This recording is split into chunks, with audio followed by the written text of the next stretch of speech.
Hello, everybody. Welcome to the Duel Screens Gamescast episode 4. I am one of your hosts, Stephen Fontana, and with me, as always, each and every week, it is Andy Asimakis. How are you, bud? How about a Kirby fleshlight? It's really big, but That's it can huge. accommodate my massive schlong. Indeed. You got that Coke can-sized peen. It's girthy. Very girthy. It's all about the girth. You know, is it? I feel like that would hurt more. I feel like that prepares females for childbirth way too early. Right, but it serves a double function. Would you prefer that or a pencil dick? If the pencil dick's got that little hook on the end, you know what I mean? Get all up in those good spots. You know what I'm saying? I don't know. You I don't know what what I'm you're talking saying? about. I don't know. I don't know that area. What you're referring to? Probably more like a you thing than a me thing. Ladies and gentlemen, this is the Dual Screens Gamescast, a show where Andy and I, and sometimes the third wheel, go over the top stories from the big three companies, and we debate who had the best and worst week, as well as discussing gaming's past, present, and future. The Dual Screens Gamescast posts each and every Monday for your listening pleasure on your podcast service of choice, including YouTube, iHeartRadio, and Spotify. And of course, you can find everything that we do on dualscreens.com. Please consider leaving us a review on Apple Podcasts if that is the service that you use. If there is another service that you use and they have a review section, please leave us a review. It would be incredibly helpful to us. On this week's show, Sony may be getting representation in Smash Bros. Ninja Theory has another game in development. Sony may be buying a new studio, and Epic may have ruined PC gaming. But before we get into the show, let me tell you about our two other shows that we do right here on this same podcast network. We have the Dual Screens Podcast, which is an interview show where we bring on an industry guest to tell us their story. You can catch that right here each and every Thursday. And we are doing our first of our 4 seasonal shows, and this Friday was the second episode of Andy Explains It All, a show where one idiot, our smartest idiot, Andy, explains something to me, our dumbest idiot, that I know nothing about. And this week's topic was Metal Gear, and it was a 2-hour and 22-minute epic. That was exhausting. That was like the Olympics of podcasting for me. I didn't want to listen to you anymore by the end of it. I got to be completely honest. But you know what? Yeah, neither did I. It was a blast. I had a great time doing it, and I appreciate you teaching me all the things that I didn't know about the Metal Gear. I mean, I knew most of it. I forgot a whole lot of it. I'm very happy I missed nothing in Metal Gear 5. I forgot that. Like, oh yeah, I repressed that. Now fuck you for making me remember that shit. Yeah, I was also surprised at how I have no recollection of beating Metal Gear Solid 3, but apparently I knew the entire ending of that game, so maybe I did beat it and I just forgot, or I just watched cutscenes. I don't know. But anyway, if you want to know all about Metal Gear and Metal Gear Solid, please check out Andy Explains It All. It posted on Friday. It's right here in the same chat. And if you're watching on YouTube, it has its own playlist, so you could click on that. Speaking of YouTube, if you are watching this video on YouTube, please consider giving us a subscribe, a thumbs up on the video, hit the little bell button so you know when we're posting our next episode or our next gameplay video. Speaking of gameplay videos, we did do a Dual Screens first play of Demon Pit, which went up on Tuesday. I have another one in the works for Tuesday. It's going to be a once-a-week thing. It's just becoming too much work for me to do, too much more than that. So every Tuesday, you're going to get a new Dual Screens first play. And if you want to support us on Patreon, go to patreon.com/NDS podcast. Just like our Patreon producer, Colton, the apprentice Nestler. We cannot continue to grow without your support. We do a ton of additional bonus content that you can get for various tiers on there. So please, we have something for everybody. All right, it is time for the adventures in gaming.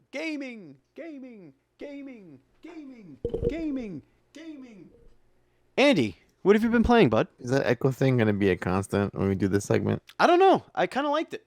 It was okay. It's hard to play new things. We have a backlog, and if I don't play the backlog, I have to pay money that I would use to buy new games. Correct. I can't buy new games because if I buy them, then I can't play the backlog games. So either way, I'm losing money. Correct. So this is like the worst shit deal we ever came up with. But I I am almost done with Neo. It's like right Okay. there. I played Galgun 2 last night, Ooh, okay. and it's Why? Never mind. Don't answer that. Continue. it's a game night Okay. kind of game, and it's when you're drunk with friends and Mm-hmm. you're Sure. slightly stoned and Sure. it's like 2 in the morning, and Galgun comes out. It was like a very late holiday party because we all kind of work in Understood. different places, and getting us all on one roof at the same time is difficult. So I bought the Galgun to the Free Hugs edition box set, which came Okay. with a lot of stuff in it. So my idea was we'd unwrap it together, and each person gets a piece of the collector's edition. Oh my God. Someone Okay. got So what the did you end up soundtrack, with? someone got the art book, someone got the little pins, someone got a it looked like a cock holster. It was like a fabric, but it was like Sure. Yep. it wasn't for a phone. No. And there's a little Bring and unless it was a bring bing bing bing bing bing bing right, banana phone. right. There was a plushie, which I'm pretty sure is a clit. Pretty sure that's what it represents in the game. Good Lord. And Right. this wow, okay. Rated Well, whatever. PG-13. So we did that. We played a Galagun for like an hour or two because it's fun watching little girls in swimsuits moan in pleasure while you squirt them in the face, Right. and then you try to suck up little demons that are on their shoulders, on their heads. Sure. As you So do. I played Galagun too. I'm so glad that Facebook and PS4 don't have any more connectivity because a lot of trophies popped last night. Oh. And the last time that happened, I think you were all up in my shit because you were like, "What are you playing?" It was like a 6-hour marathon, and it was like trophy after trophy. The hell are you doing? And they don't have flattering names. The names are very embarrassing. Like I want enough list as it is. There's just one more to add to that. So Well, you could Galgun hide those 2, things, right? Neo, and what was that? You could hide the trophies, right? Right, you can. But at this point, I don't want to. So Galgun 2, Neo, and a little bit of Dead Cells. And that's been my weekend. How about you? Fancy. So I am just past. I am at the 3/4 mark on one of our backlog games. One of the indie backlog games. So we'll talk about that in the post show. Mhm. The other game, the AAA game, I am on the second to last chapter of. So I'm gonna wrap both of those up either tonight, tomorrow, or Tuesday. But the aforementioned Demon Pit, that took me on quite a tangent, Andy. Because I wasn't, usually, typically when I make these first play videos, I literally, that's all I do. I record the what I feel like recording. I hit stop. I go in, I edit it, and I put it up in the back end of either YouTube. I schedule it or whatever. Mhm. But I kept playing Demon Pit. Like, it's stupid fun. It really doesn't reinvent the wheel in any way, shape, or form. For those of you who don't know what Demon Pit is, it's a Doom-like arena wave survival shooter. So you're literally it's like survival wave 1, shoot. Then the map kind of changes a little bit. Like walls will come up or lasers will shoot at you. And it's a really challenging game. Like I think I got up to maybe wave 6 or 7 at the most. Because it gets kind of bonkers, especially with the obstacles. And you only get, at least up until then, there's only 4 health pickups, and they only give you 25 health out of 100. So if you get your ass kicked, you're gonna get your ass kicked, and it's hard. It looks But I like really a lot of liked it. fun, though. It was definitely a lot of fun. But yeah, so I enjoyed that. Playing some Apex, got some victories with Mikey Kirsch over the weekend. Oh, that's his and first name. I had no idea. Yeah, Mikey Kirsch. We have some Apex news to talk about as well during the show, so a little sneak preview of that. All right, Andy. Yes. Those are our adventures in gamings, and now it is time to get the indie news update. We got to work on that. We got to work on all those things. We should get music. Maybe like a little thing. Indie. Yeah. News Or like we could have update. someone just record that professionally for us. Like, I just want you to stop doing things, is what I'm trying to say. But I like things. I like doing things. I like doing things. Indie news update. All right, what do you got for us? So I saw this game called Laser with the best spelling, Lazr. It's like Mhm. already, I'm already sold. Lazar. So I'm not sure. I think someone on Twitter that we follow did a retweet of this game. It was either a trailer or an animation. It's like a 2D side-scrolling pixel platformer, but it has these Mhm. crazy, awesome cloth physics Okay. where like the ladders would sway when you would jump onto them, and the way things catch on fire looked very realistic. Like that looks really cool. I was like, oh, DMs are open. Awesome. I'm gonna talk to that guy. And he's like, I'll talk to you, but I'm doing a Kickstarter thing. I was like, great, I'll just throw money at you until you're ready to talk to me. So this game, Bribery. You hear that? You heard that, folks? It's bribery. right? So this game recently launched on Kickstarter. It's Laser, Lazr, a cyberpunk cloth former. Yeah, we have strand games and cloth formers. So new genres are popping up left and right. That's how it is now in gaming. So I think the goal is about 10K, which isn't a lot for Kickstarter. He's got about 10% knocked out, so he's got 30 days left to get this done, and let's make it happen because this So it game literally looks. just went live, huh? It did, yeah, it Cool. did. Awesome. So that looks pretty neat. Cloth former. Yeah, I'm into that. Well, that's it. That's your indie news update. So now, before we get into the dual screens report, we're going to tell you the things that didn't make the cut of the dual screens report. Starting first, Andy, why don't you start us off with the first one at the top? This made me sad. It was apparently the ID Software was talking about the idea of the Doomslayer as a potential Smash Brothers character, Mm-hmm. and it seems like it's not going to happen. But then they were all like, "It's not going to happen yet," but I don't think it's going to happen. But I learned something new recently that Doom Eternal has the same release date as Animal Crossing. Yeah. So I feel like it sort of should happen because that'd be the best day to announce that awesome collaboration. Like, hey guys, we have a new Doom game, a new Nintendo game on the same day. Guess what? Now Doom's in Smash. It seems like almost too perfect. But I Yeah. also thought for a second, maybe because I think Doom, ID Software really wants to have that character in Smash. They've been asking, like, we're open to it. Let's do it. And Nintendo was like not responsive. Just no, it's not really. Yeah. We don't want that. So I'm thinking, did ID Software delay their game just to undercut Animal Crossing sales? But then two different kind of games. But I think Very it's different audiences. that's like tinfoil hat territory. Yeah. But again, it's a fun idea. Given the last kind of lukewarm character reveal for Smash, the last of the season one pass, I feel like this would have been a fun addition, and to see the chances dwindle away a little bit more makes me upset. Could be a classic misdirection. You never know. But there's better news coming in this category come the actual news report, so stay tuned. Indeed. Foreshadowing. Indeed.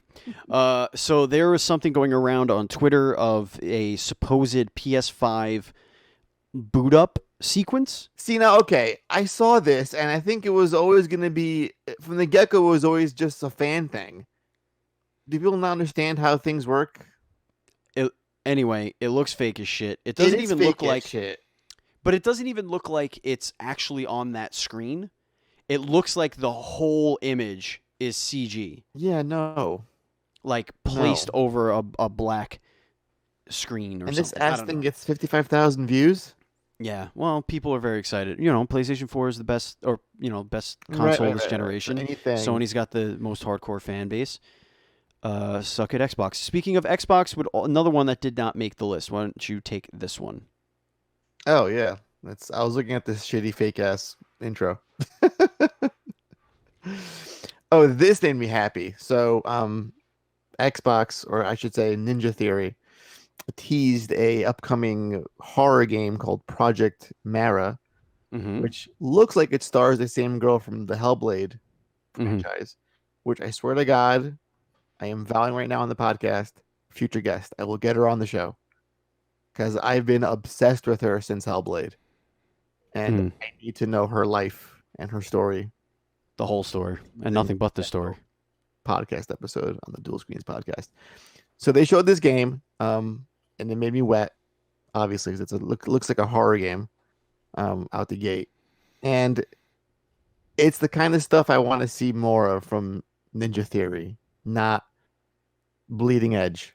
Mm, So yeah. I would rather those kind of swap. Like maybe we don't release this shitty game, but then again, I feel that's just how they pad Game Pass, because that's part of the deal. I think with all these developers coming on board, Right. like make something that can make Game Pass like more of a appealing platform and service, which it is already Like because it's so cheap and you get a lot of value out of it. like a 6 to 8 hour experience, Right. high quality stuff. Right. Well, we'll see. Listen, Let's move on because this right. is all the stuff that didn't make it. Right. Let's keep going.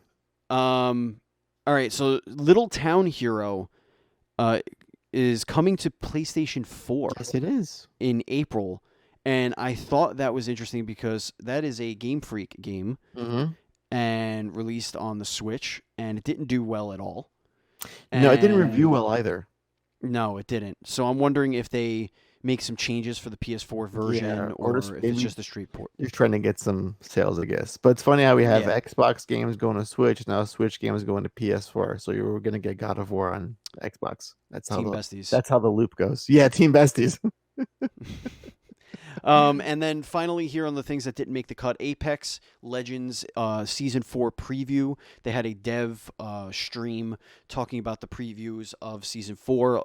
Quick rundown of the changes. We have a new hero coming. His name is Forge. Sorry, it's been I don't have Forge. everything else. So it's called the season is called Assimilation. Right. We have Forge is the new hero. He's kind of like an MMA fighter. He's focused on melee combat. That name doesn't match what he does then. Forge? He's got a cybernetic or cyborg arm.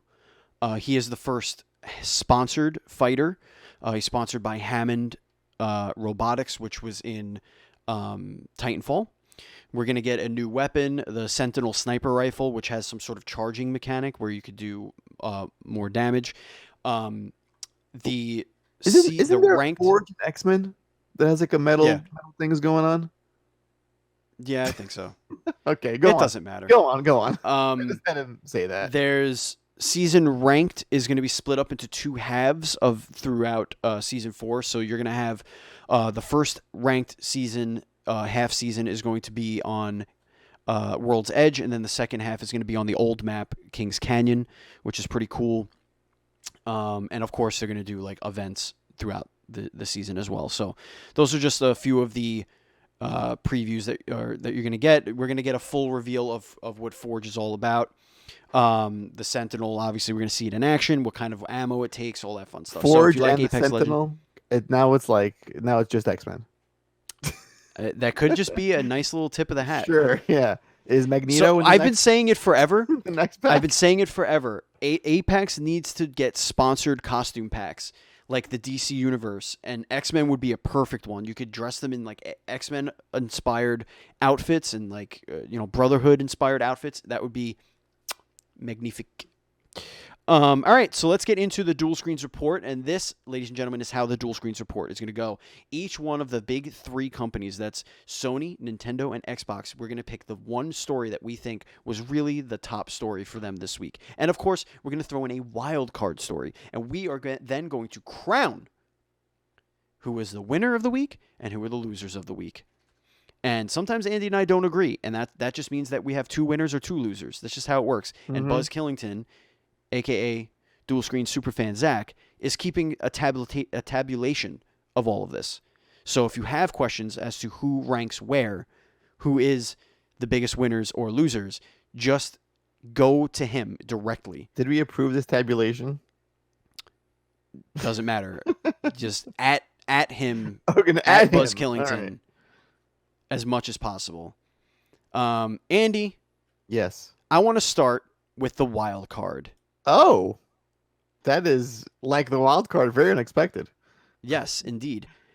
This comes from DualShockers.com, so go give them a click. Epic Game Store launch hurt PC spending, according to NPD. Epic's Game Store is contributing to PC digital sales decline across all platforms, including Steam, according to NPD analyst Matt Piscatella.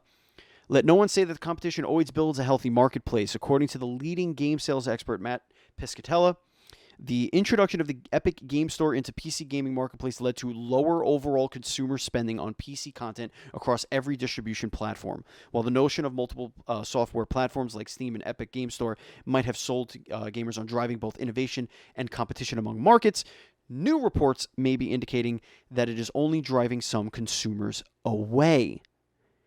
Very interesting. And here's the tweet: the great PC distribution platform wars of 2019 did not do consumer spending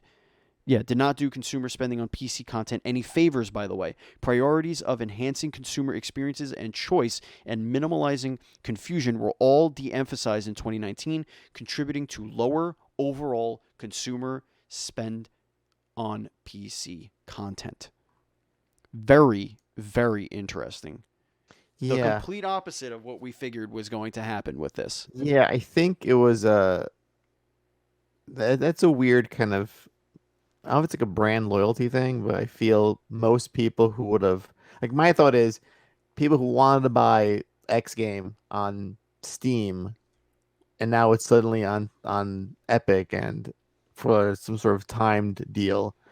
They're like, well, fuck that. I'm not going to support Epic Game Store because I like Steam. Right. So I'll either pass on that or just buy it on console so I can play it now and not wait like Speaking 5, of 6 months. console, Buzz Killington makes a valid point here in the chat. He says, I like how they blame that, but not Game Pass PC. Because Game Right, Pass that on would- PC is giving away games That would left and right. sort of also play a factor, yeah. Yeah. But then That's again, very also interesting. I think overall game sales weren't as high as they were the year prior. I think things were on a decline overall. True. But I wonder what, like, if you were to compare like a 1-to-1 ratio, like the console sales, game sales compared to 2018, 2019, then enough of a dip, I would imagine that this is Right. headline news. But yeah, that's a good point. I think both are a factor. I also think that games of service are a factor because there are more people playing one game now, right.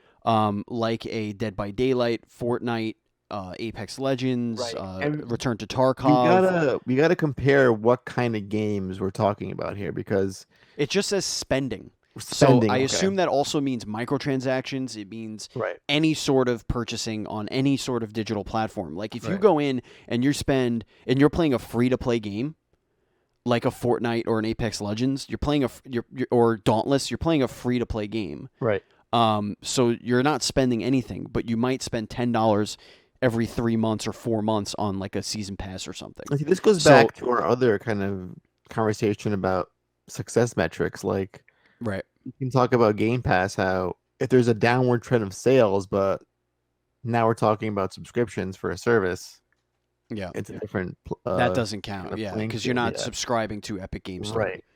Right. Yeah. Interesting. Yeah. It's an interesting thing to say the least. Mhm. All right, let's go. Why don't you go up to PlayStation? Why don't you take that one? Ooh, this one I read on Reddit and I was like, no, don't do this to me.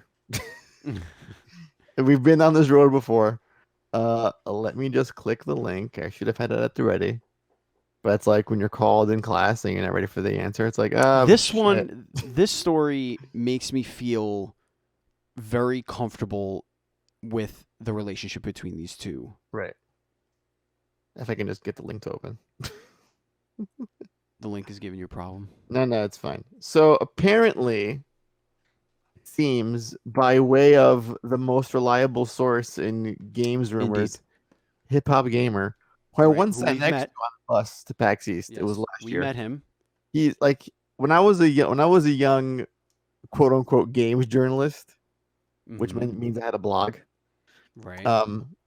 I despised Hip Hop Gamer because of the arrogance and the character. It's a character, Right, yeah. but I was like, oh shit, he's just doing a thing, so I can't hate on that. But he's a great guy. He's a sweetheart. Yeah, you met him on the bus going to PAX East, Right. right? Oh, but I've known him for a while, but it was like our first legit like more than 5 minute conversation. Yeah, But that's pretty awesome. anyway, but he's also not the most reliable source because I know he's been banned from sites like N4G, which is News for Gamers, for those who don't know that one, .com, for posting, I think it was false rumors. Like he would just make things up and post them. Again, that's all allegations. Right. Um, that just the why that shit went down. But he's saying on Twitter, talk about the PS5, that Sony is thinking about purchasing Hideo Kojima's studio, Kojima Productions, and they're going to produce his next big game, which is going to be a horror game. Mm. Now, this sounds like an educated guess. Yes, that's exactly what I was gonna say. I feel like if you've seen Kojima talk at any convention or a panel about the making of Death Stranding, he Mm. speaks very highly of Sony. They've been together for a long time since PS1 with the first Metal Gear Solid. They clearly don't get involved in his projects, Right. other as Clearly, evidenced by no Death Stranding. oversight is what he's working on. Um, they basically helped him start his company from scratch. Like they gave Yeah, him money, they gave him like a building, they gave him a they bunch gave of him the shit, engine. they gave him an engine, um, they gave him an office. So it makes sense to me that they would get into bed together. Sure. Now, the one thing that I feel like it's not true is would Kojima want to be bought out so soon after just being independent? Like you just left Konami. I mean, it's been 4 years, Hmm. but still, you've had your first big release by yourself as an independent developer. Right. You know what that world is like, being beholden to someone. Yeah. And My and his name carries enough clout that he could stay independent for as long as he wants to. my thinking of if he was to do something like this is that he knows the difference between a company that's looking to get out of gaming and then PlayStation. Like there's a huge difference between the two. Like he knows that games are always going to be there, and not only that, but Sony makes movies. Right. And that's a So good in for him. exactly, this could be a boondoggle for him Right. if because we know he wants to get into movies. Who's to say his first movie isn't an Advent Children like CG Yeah, it could generated be. like film? You Yeah. know, like and he could totally do something like that. He needs people there to make sure his shit makes sense, but Right. I think he's a pretty damn good storyteller. He does He's really a great good things vision. with. He has a good Yes. eye for a shot. Yeah. Yeah. He just needs Absolutely. someone to translate better and to like help him like take his head out of his ass, I feel, is what Yeah. has to happen. But and the other part of this is the whole horror game thing. Well, that's Hmm. you go to his Twitter, he talked about Yeah, that came from watching his horror mouth. films to get ready to make the best horror game. And he Yeah. talked about PT like that was a thing I did. I didn't get to finish that, but maybe one day I'll get to do my horror game.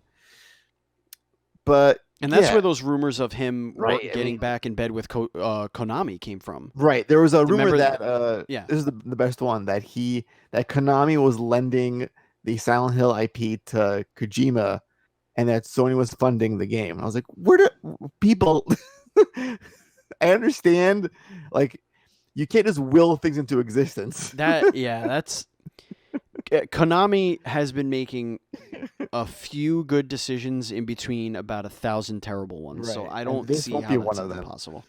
No, not at all. God, no. But hey, if it's true, why not? There was a recent interview I read from Kojima that he was talking about his next projects, and he mentioned like doing a manga or doing an anime or doing a movie, and it was like all over the place. And Yeah. doing indie games, like a smaller, like indie type game, while doing one massive game in the background.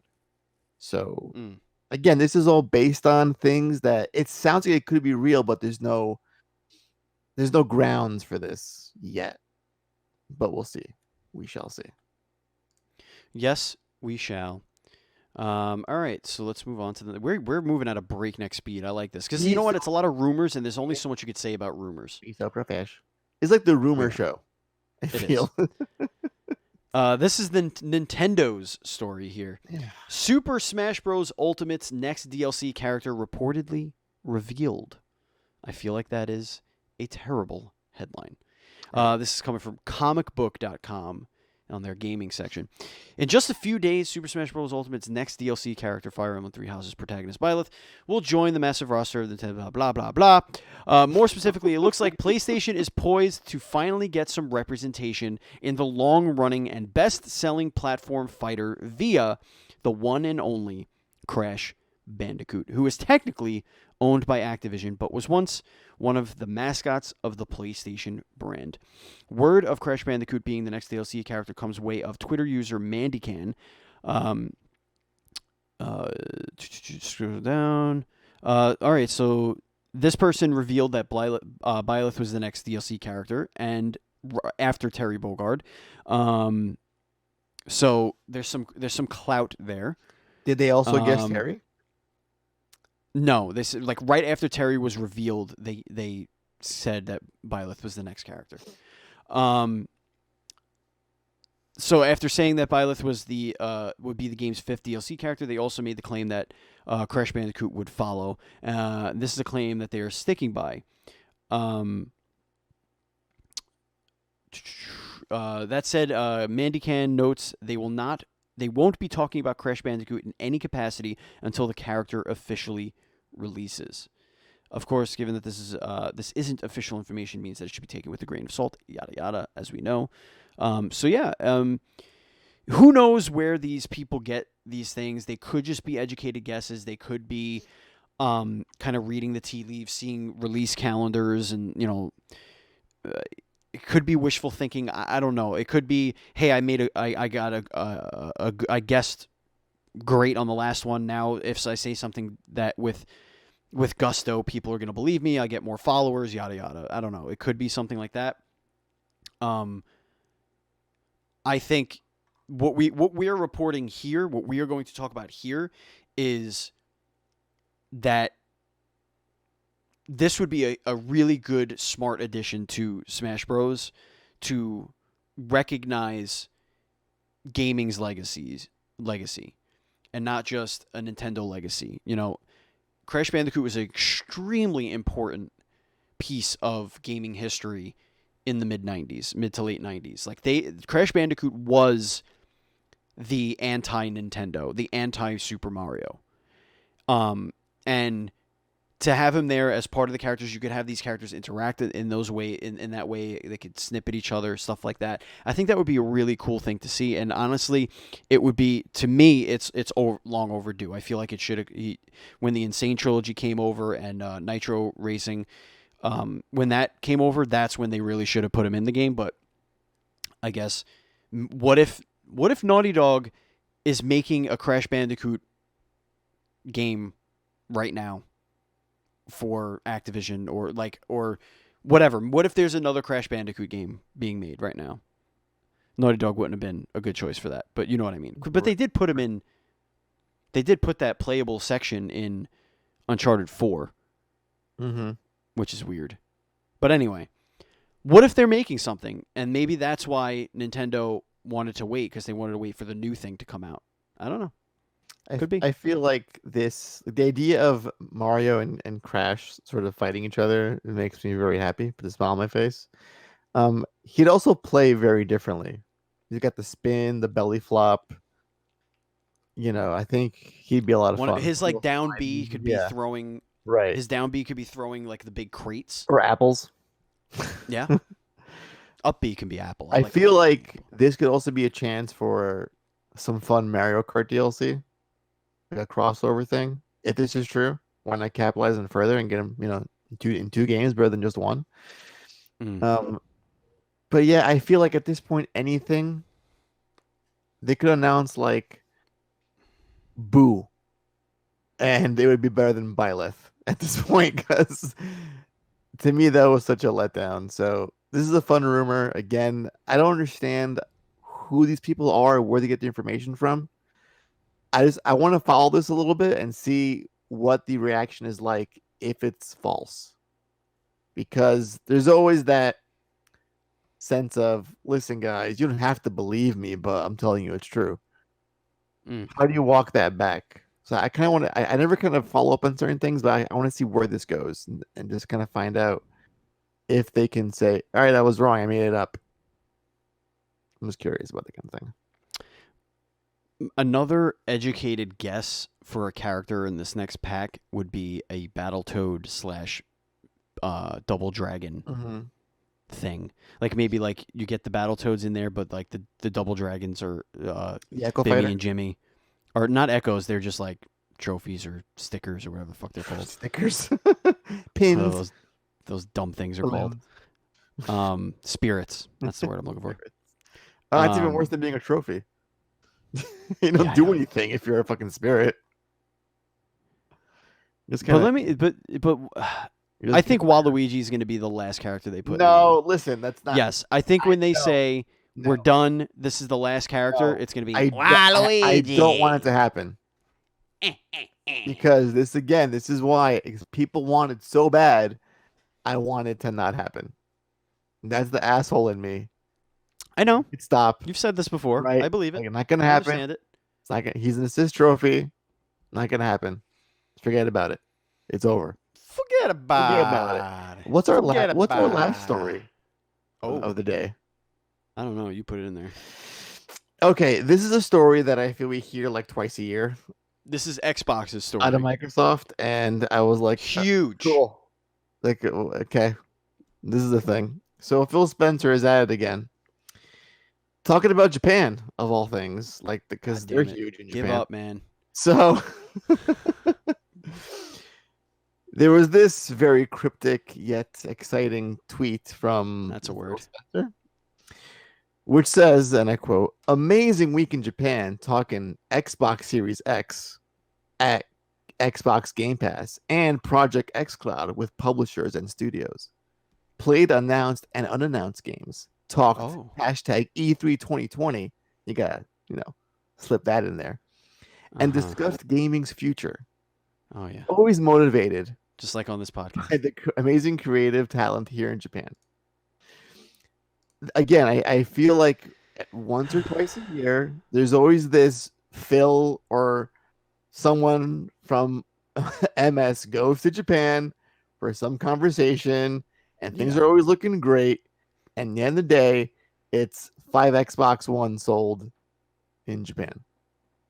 So I understand what the strategy here is. There was a talk of them wanting this to be like a tier 1 console in Japan, the Series X, or it was called the Scarlet back in the day when they made this announcement, or this, like, I guess, goal of theirs. But I don't see it happening. I really don't see it happening. They don't have enough of an appeal.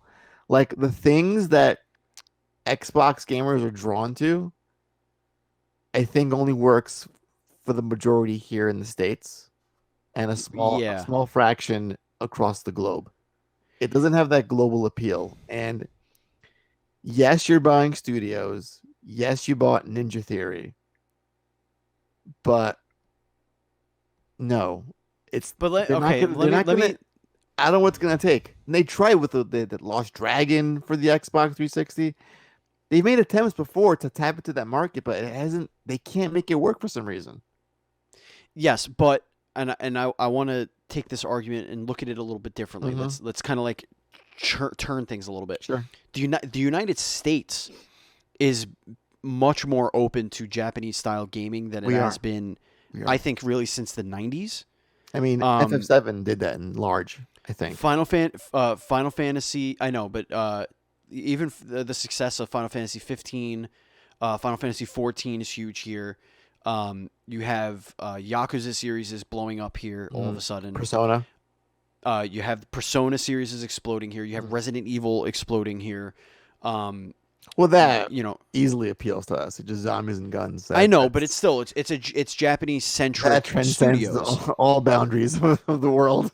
So what I'm thinking is they're going there to get Japanese studios to sign on to making these games because now they know that Xbox, for lack of a better term, does dominate in the States. Like it's the only place where they're close to Sony, if not better than Sony. Right. It's just Sony annihilates them everywhere else. So maybe Japan is thinking, okay, you guys do sell in the States. You have something coming up that's really great. Game Pass is awesome. Mm-hmm. There's no harm in putting their games on Xbox. Oh, of course not. And pushing it, and then maybe through some sort of reverse osmosis, the service becomes more appealing to Japanese, and then they could start to really get their foot in the market, maybe towards like the middle of the gen. But I think this is really a move to get Japanese games over here to appeal to Western audiences, because that's what they're getting. Yakuza, they're getting all the Final Fantasies. Right. This is happening already. Right. So I feel like this is not really about getting Xbox to be big in Japan, because I think it's a brand loyalty issue as well.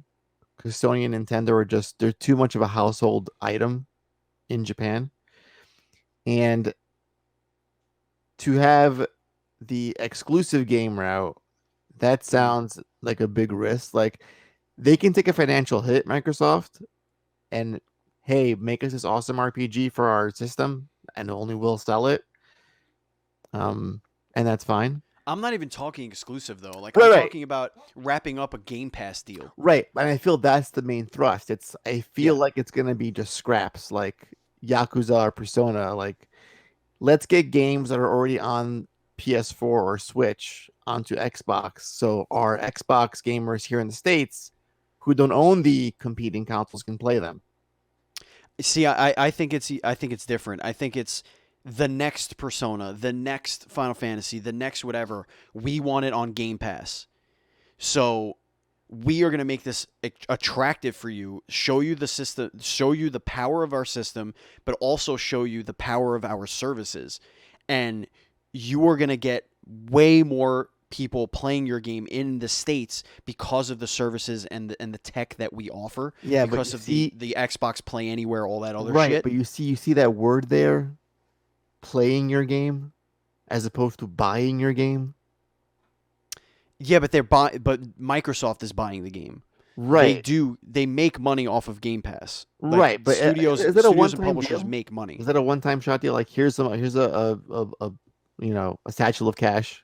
There are varying degrees of the deals. Like, I've heard from multiple different sources that the way these things work is, like, a smaller independent studio will get, let's say, a small chunk of change to cover the cost of. All right, we're gonna bring a guest on that has a game on Game Pass, and I'm gonna get way blunt with it and be like, that they may not be able to divulge it, but like, no, I want what I've heard. What's the nature of the deal? Because I'm just curious how it works. Like, what I've heard is that they pay it up front, right? And then if they pay, the more they pay up front, the less money they pay per play, per download or per play. Essentially, if you can say to someone, we'll give you more money now, but you get less on the back end, right? Or take a lesser cut now, then maybe if it gets traction, you'll make more. Right. Exactly. Okay. And I think that's kind of how that's how the structure. That's how the Witcher. CD Projekt, when the author gave them the rights to make the games, they said, we could give you this much up front, or you could take a percentage of the sales. And the guy was like, oh, this thing's gonna fail miserably. Right. So he took the money up front and then regretted that immediately. Ass combat, and now it's like Netflix live show and the animated series. Son of a bitch. Well, yeah. So I think that's how it's done, and I think that's also how it's done with Epic. Mm-hmm. Epic is a little bit more. Not a little bit. They're a lot more friendly to the developers on the side of the deal. Like, if you're using their engine, you get more money per sale. But also, I think with their free games, I think they do pay quite a bit for it.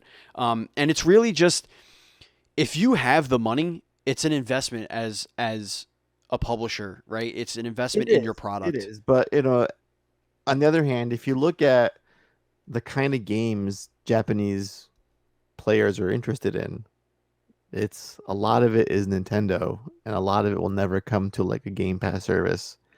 And It's not. I don't see like this shouldn't be read as we're trying to appeal to people in Japan, like to get them to come to our side. I think that ship has sailed a long time ago. If this is about getting more things from that side of the globe into the hands of Xbox gamers here, Hmm. that's fine. I'm into that. And for a cheap price or as a part of a service package, doubly fine. Mm. But I feel like this make no like this isn't about Japan going Team Xbox.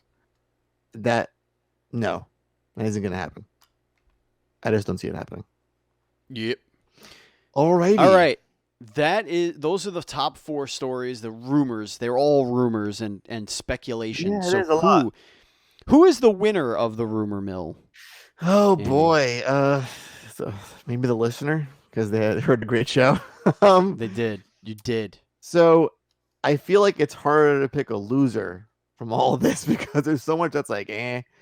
So I'm gonna make Well, some I think the biggest loser is the Epic right. So store. Like there's still a lot of outstanding information there that we need, right. but that's a shitty story. So I feel like for me it's a toss between that and the Crash Bandicoot because and let me explain to you why. I feel like with PlayStation and Xbox, we have at least new hardware coming out, and these rumors slash speculation at least is based on really fun things coming down the Something pipeline. exciting. Right. Mm-hmm. This is a rumor Mm-hmm. for a potential Smash character.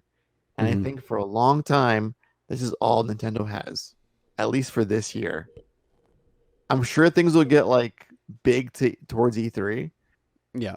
but they're not going to have a lot of headline grabbers. So this feels like this is the best we can do because there's not much else. Like Animal Crossing is coming out, great, but the excitement I feel isn't there. I w- I mean, But Smash again, is that's based on let's say it's true. That's fucking awesome. yeah. Yeah, exactly. That's why it's like a Um toss up. I feel like I'm leaning more towards the Epic because it's cold hard facts and yeah. it's like, well, Yeah. you launch a service, you paid for exclusives, well, timed exclusives, and you're giving away free games, and you've somehow hampered and diminished PC game sales. Yeah. I think that's our biggest loser is Right. the Epic fail. Um and I think the winner I mean the hip hop gamer, He gets with the most outrageous story award. like, come on, man. Like, if that's true, that's awesome. It really is. But I think honestly the winner's probably Xbox. Right, because it's Be- Phil trying, and it's yeah, you cuz can it's yeah. you can at least say to yourself, they'll get something out of this. Like him going there isn't gonna it'll yield something. There'll be some value there to his And visit. Jesus Christ, if it doesn't, we have problems. But again, all goes back to we hear the same thing every couple of years. Like I know. we're going to Japan, guys. Great. You have no games here. Well, that is the Dual Screens report. Okay, so we got our biggest loser is Epic with them killing PC gaming single-handedly. And our biggest winner is Xbox with Phil tweeting like that he's doing a lot of shit in Japan. So, good luck to you, sir. And now it is time to get into the hype zone. And boy, Sony brought the thunder. The hammer is down because China is getting fucking what are they thinking? Is there no limit to what China won't rip off? I just feel like China has got a massive pair of balls on them. We're like in the midst of trade wars and new deals being signed, and they just don't learn. It's like, no, we're still gonna try and do this shit. And of course what we're referring to is this beautiful fucking gem from worldipreview.com.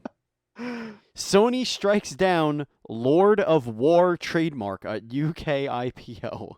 Well- Sony has been awarded the cost of £1,800 against Beijing Elix Technology after successfully opening the latter's Lord of War trademark application, according to a UK intellectual property office decision.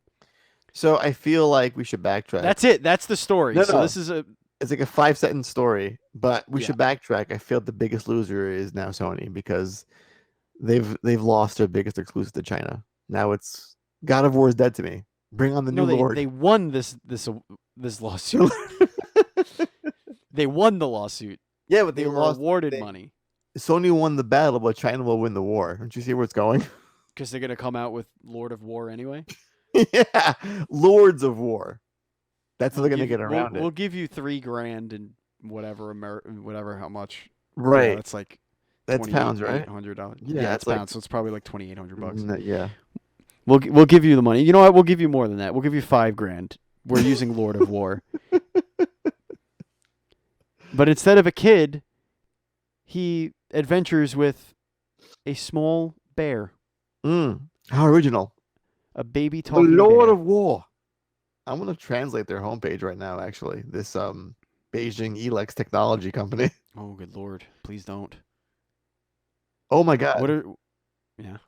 Oh. The world is flat. To the world, we provide the best interactive entertainment and internet service. Oh, you know what? There was another big story that we didn't speak about. I'm gonna look it up real quick while you. Okay, vamp. Steven, here's some of their games. Okay, you ready for this? Age of Warring Empire, Happy Farm, Clash of Kings, Bounce Hall, and Battle Alert. Now, I think Phil missed a chance to sue China with this Age of Warring Empire game.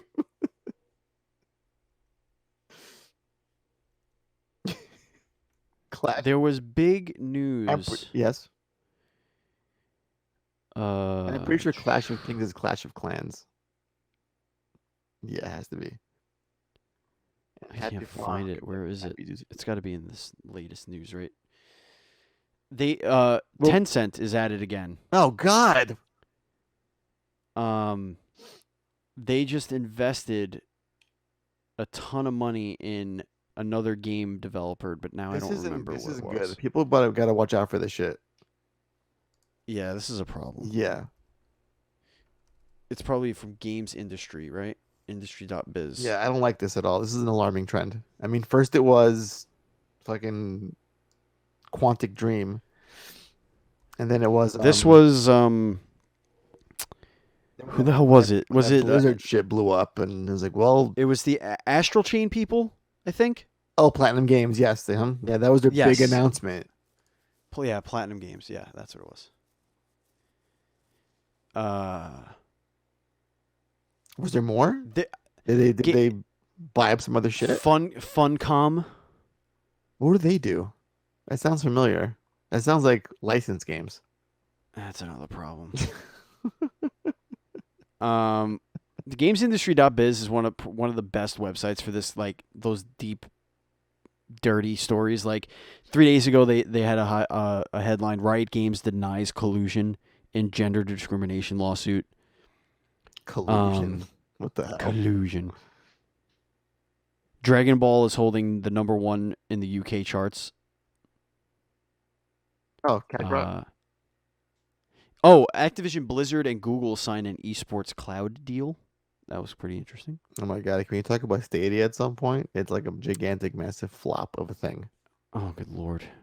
It's just... What do they do? It's like stay in your lane, and I feel you have this unlimited, gold coin pot you can dip into and fund so many things, and you can't find the right people to launch this, and it's like an embarrassment. Wait a minute. What? There was big news in Sony land. Oh, Even bigger news than what we had. besides our Kojima rumor? Yes. Housemark. Oh, wait, were they purchased? No. So Housemark put all... this is on gamesindustry.biz. Housemark put all other projects on hold to focus on, quote, most ambitious game to date. See, I did read this. Storm... Yeah. Stormdiver's other upcoming titles paused for unannounced project now 3 years in development. The Finnish studio behind Resogun, Nex Machina, and Matterfall has announced that it will be putting all its currently in developed projects on hold to work on its most ambitious title yet. The project being paused includes I just said those. Okay, this is a departure from what Housemarque said in 2018 when it dedicated itself to crafting a new IP. It described as ambitious and specified as a AAA title. Then the studio planned to keep working on Stormdivers alongside its other projects. And there were people thinking, pontificating. But this is just another rumor. This next part more is, rumors. Could this be a PS5 launch game? A PS? Could Sony purchase Housemarque, which they should have done? So this is the same 5 years exact ago. rumor, different company. No, but the story is that they are making a AAA Right, game but this that is isn't very far in development. Listen, and these is probably people have known to work well with Sony for a long time. That's like Yeah. a second party studio at this point, practically. they but- wouldn't announce this. They wouldn't say this unless it was coming soon. And Sony has their thing coming in a few weeks. Right. So It's funded by Tencent. yeah, 10 cent is now 11 cent. Give Right. us your money. All right, let's get into the mailbag. Before we do, let's tell you about our sponsors. Our first sponsor is Melted Pins. Do you like really funky designs, like fun stuff to make it like a little enamel pin or a button?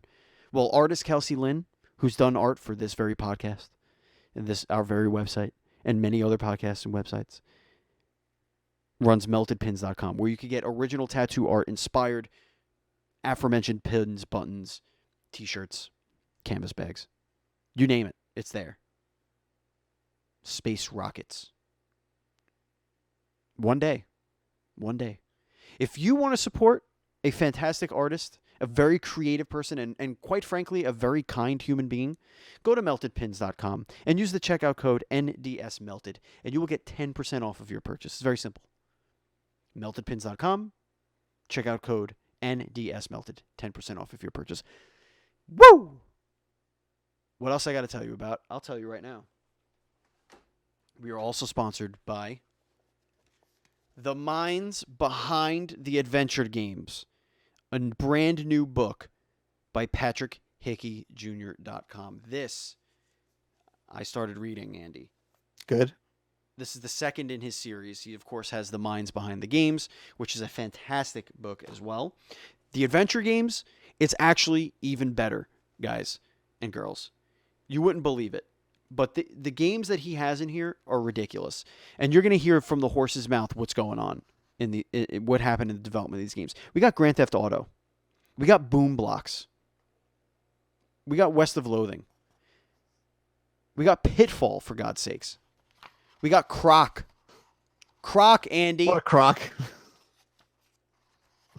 I believe we got Spider-Man and Venom and Maximum Carnage. I like that one. X-Men Legends. Another good one. Double Dragon. The first one? The Die Hard trilogy. From the arcade to the Atari 2600 Extreme. Double Dragon. So good. That's with Dan Kitchen. Speaking of Kitchen, Gary Kitchen gets interviewed here for Gary Kitchen's Game Maker. Bro. You guys are idiots. Epic Mickey's in here. You should buy this book. Go to PatrickHickeyJr.com. Yes, PatrickHickeyJr.com, where he personalizes every single order, and let him know that Dual Screen sent you. Or you could go to Amazon.com and buy it directly from there, which it will come from his publisher. Yeah, and that's it. All right, so let's go into the mailbag. Chat, this is your chance. If you have any questions you want us to answer, if you're watching this on twitch.tv/dualscreenstreams, throw those questions in the chat, and I will read them. Let me check the Male Bage on our Discord, which you can join for $1 on our Patreon, patreon.com/NDS podcast. First, yes, we should mention rest in peace, Kobe Bryant and his 13-year-old daughter. Terrible Yeah, accident. I almost didn't believe that. terrible accident, and you know It makes me sick thinking about it, to be honest. it does. And the there was a minor Facebook argument that I got into with a stranger who was Oh saying, "Oh, boy. you feel sad. Nobody felt sad for the girl that he raped, and Oh, or you know what? It whatever." had to go down that road, didn't it? So I just want to say that nobody Not take here. very long. I am not just gonna. I'm not saying I forgive him if he did something like that. We don't know if he did. We don't know what the story is. We know that it was settled behind the scenes, whatever. Right. But that's not what's so sad about this. What's one of my biggest anxieties in my life is thinking about traveling with my children, getting into an airplane, and God forbid something happening, and having to look at them, and tell them that everything's going to be okay. Right.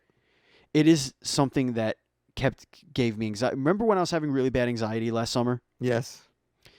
A lot of it never stemmed forget. from that, because we had, we take trips. Sometimes we take long road trips, or Right. we flew to Denver with them. Right. And a lot of it comes from that, and just picturing this man who's 41 years old with his 13-year-old child, going to a basketball game, living life to their fullest. It was her. Wasn't it her game they were going to? Yes. Yeah. Yes. And they had other teammates in the. There were 9 people that perished. Oh dear God. And for this to happen, That sounds like a lot for a helicopter ride. 9 people. yeah. Oh no. I don't. I know that the man Kobe Bryant was loved by many. Listen, the guy was an idol, dude. He's a legend. Yeah, but I'm not necessarily mourning the legend Kobe Bryant. I'm mourning the father Kobe Bryant. Right. Well, that's where you can most relate to him, being a dad. Right. And it just, breaks my heart that happened. I feel for that family. They just had another child. Right. Just a few months old, I think. Right. And his wife, my heart goes out to her, and she's going to be raising these 3 children with this hanging over her head, and it just sucks. Right. But to your Facebook argument. Yeah. That's gonna be a thing. You look out for it. There's gonna be those certain outlets that just can't help themselves, and it's gonna be like a Me Too talking point. Like, let's not forget what Kobe did. It's gonna be. I shit you Allegedly. not. It's gonna happen. And listen, I'm only mad thinking about it. Again, if it happened, there's no forgiving of it. I can't forgive that type of behavior. I never will. Right. But for whatever reason, there was the criminal suit. The witness didn't show up. The woman didn't show up to court, so it was dismissed. And then the civil suit was dropped. So, it was settled. It was settled out of court. Right. Which a lot of those things, whether it happened or not, a lot of those things get settled. Right. You know what didn't get settled?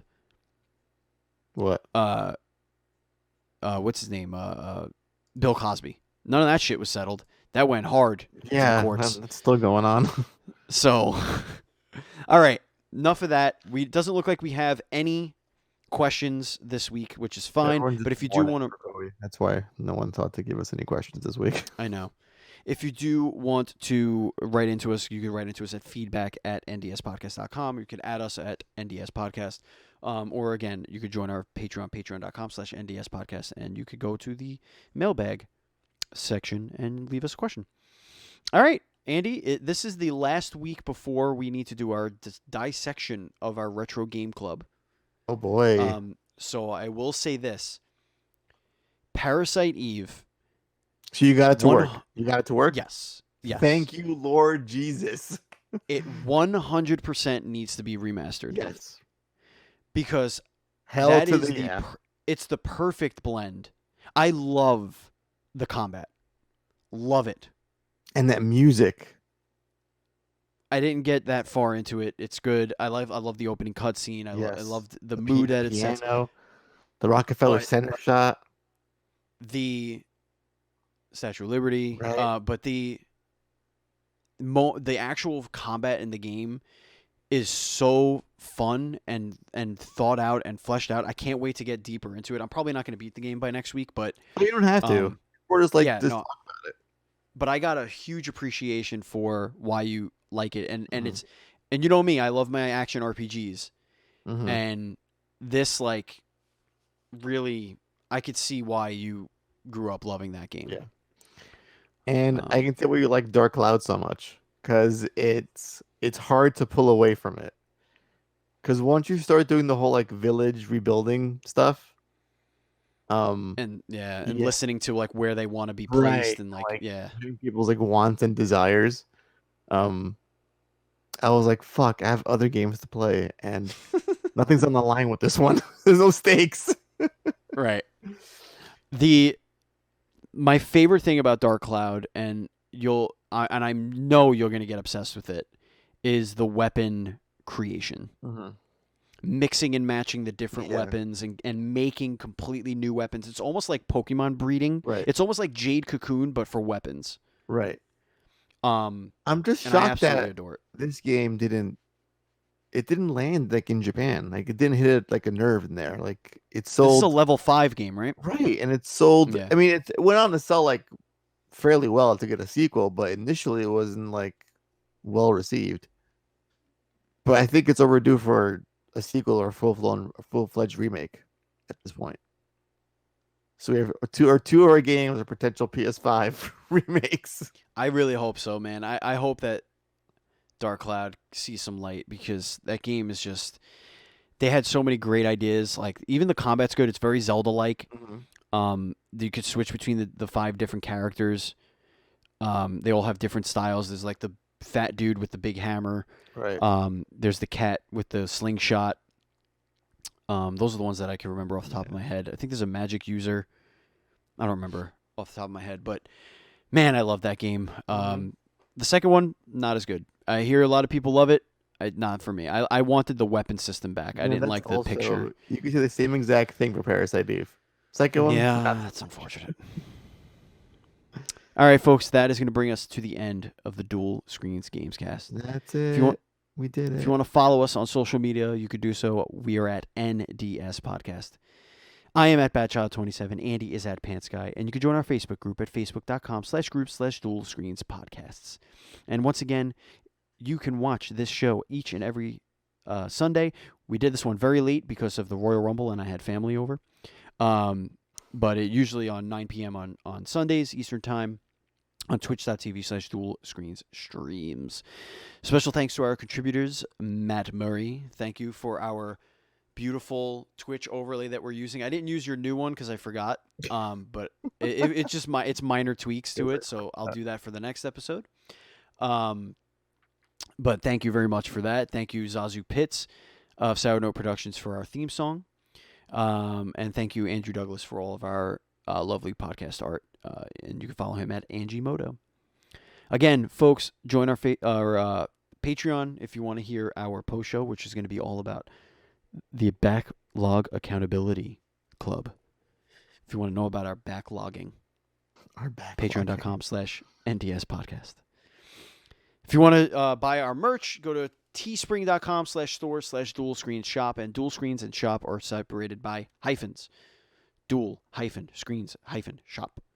The link is always in the information, so you can go there. Once again, thank you one more time to Melted Pins and the minds behind the adventure games out now. Andy, Oh, this is my is there turn anything to you want say to tell the things. kids before we go? Yes. Stay tuned for a very awesome and apparently very funny episode of the Dual Screens podcast this coming Thursday. Steven had an early cut and he's listened to it and he said it's quite hilarious. I'm looking forward to that. I have right here, I took a snippet out of the show. Oh, did you? Oh, wait. Are we going to tease? I'm going to do a little teaser. Oh, that's a great idea. See, this is A why little teaser. things are so good. This is why we're so Yes. good. This is going to be a little teaser. Our guest, Anthony, he's making Junk Puncher. It's a And great this name is just for a great little game. snippet. This is us talking about the poor Japanese translations that used to happen on the NES era, and this is just a little suggestion that I had for Junk Puncher. Please be excited. Yes, some of these those typos and mistranslations become etched in history. Maybe you could reverse mistranslate, like make the Japanese text seem ridiculous. Like find a word that's close enough. But who would get that? The Japanese, obviously. I mean, I feel like that's pretty obvious there, Andy. So this game being huge in the Japanese market, then there, Anthony. Man, do these guys even know Japanese? Who translated this? That is a little sneak preview, and that is the Dual Screens Gamescast. Thank you so much for listening. Thank you for watching. Andy, thank you for recording with me. That was a lot of fun. And now, Good night, now I everybody. got like second to win, so I hate you. Yeah. Go play Take some care, video and games. as always, please be excellent to each other.